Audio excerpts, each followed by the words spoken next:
Hello friends, আজকে বানাবো কড়াই চিকেন। তো প্রথমে আমি দেখো চিকেনটা ভালো করে ধুয়ে নিয়েছি, আর একটুখানি তেল দিয়েছিলাম প্রথমে ভুল করে, তো অল্প একটুই দিয়েছি। তো দেখো আমি কি করে করি। প্রথমে দিয়ে দেবো, দেখো পেঁয়াজ আমি বেটে নিয়েছি। এখানে দুটো বড় বড় পেঁয়াজ নিয়েছি, কারণ আমার মাংসের পরিমাণটা একটু বেশি আছে, 1 কিলো 250 মতো, তাই জন্য দুটো বড় পেঁয়াজ নিয়েছি। তো প্রথমে পেঁয়াজ বাটাটা দিয়ে দিলাম। দেখো এখানে আমি আদা রসুন আর কাঁচা লঙ্কা পাকা কাঁচা লঙ্কাটা বেটে নিয়েছি, এবার এটাও দিয়ে দেবো। তার সাথে দেব আমি 4টে মতো গোটা রসুন, দেখো, আর দেব গোটা গরম মশলা, দেখো, আর এর সাথে দেব নুন পরিমাণ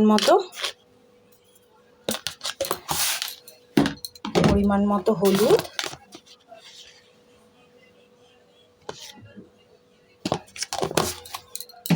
দেব একটুখানি চিনি স্বাদের জন্য,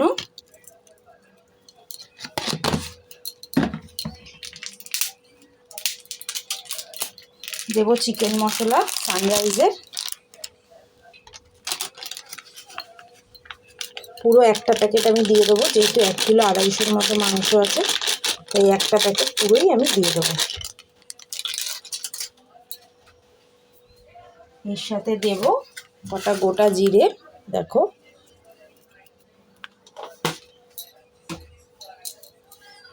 দেব অল্প একটু গোলমরিচ,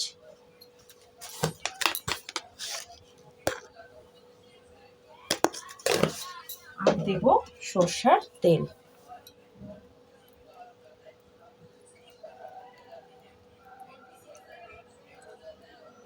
বেশ অনেকটা পরিমাণে সরষের তেল দেব, একটা গোটা টমেটো, আর দেব অল্প একটু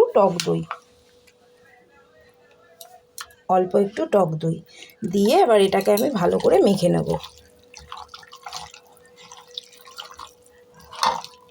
আমার শাশুড়ি মা সবসময় বলে যে জিনিসটা মাখা যদি ভালো হয় তাহলে টেস্টটা খুব ভালো আসে।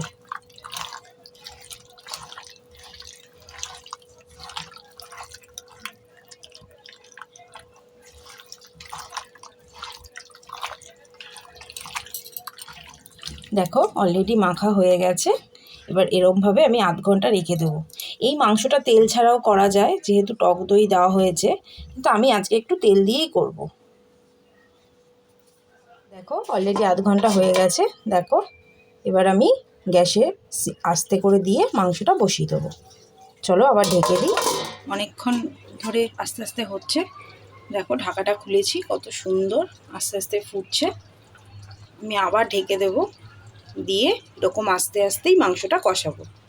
আমি কোনো রকম কিন্তু জল এর মধ্যে দিইনি, মাংস থেকেই যা জল বেরোবে তাতেই মাংস সেদ্ধ হয়ে যাবে। মাংসটা এবার আমি খুলবো, দেখো কত সুন্দর কালার এসেছে। আমি কিন্তু কোনো রকম জল দিইনি, যা মাংসটা ঢেকে ঢেকে হয়েছে তাতেই যা জল বেরিয়েছে সেই জলেই মাংস সেদ্ধ হয়ে গেছে, দেখতেই পাচ্ছ তোমরা। এবার এই সময় আমি ভাজা আলুগুলো দিয়ে দেবো। আলুগুলো আমি আগেই ভেজে রেখেছিলাম,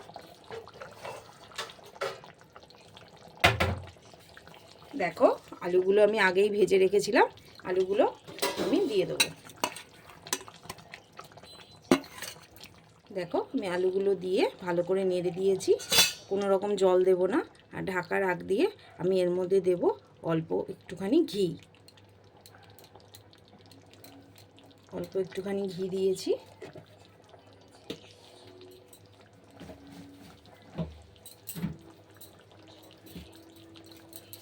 দেখো অল্প একটুখানি ঘি দিয়ে নেড়ে দিয়ে আবার এটাকে আমি ঢেকে দেবো 5 মিনিটের জন্য।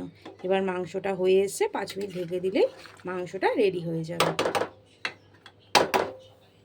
তো চলো মাংসটাকে আবার ঢেকে দিই। আবার মাংসটা কত দূর হয়েছে, 5 মিনিট হয়ে গেছে। দেখো ঢাকনা খুলে দিলাম, আলুটা দেখে নেবো। দেখো আলুটা একদম সেদ্ধ হয়ে গেছে সুন্দর, যেহেতু ভাজাতেই অর্ধেক সেদ্ধ হয়ে গেছিলো। আমি দিয়ে দেবো এবার পুরো গরম মশলা সানরাইজের। পুরো একটা প্যাকেট গরম মশলা দিলাম, যেহেতু 1 কিলোর ওপরে মাংস আছে। আর দেব দেখো 4টে মতো কাঁচা লঙ্কা।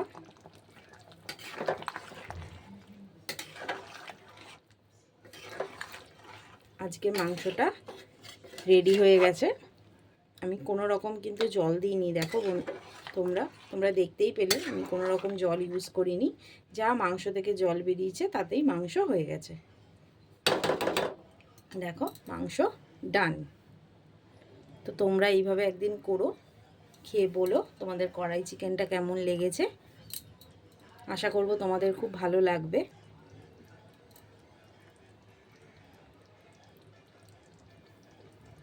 আজকের ভিডিওটা এখানেই শেষ করলাম। টাটা।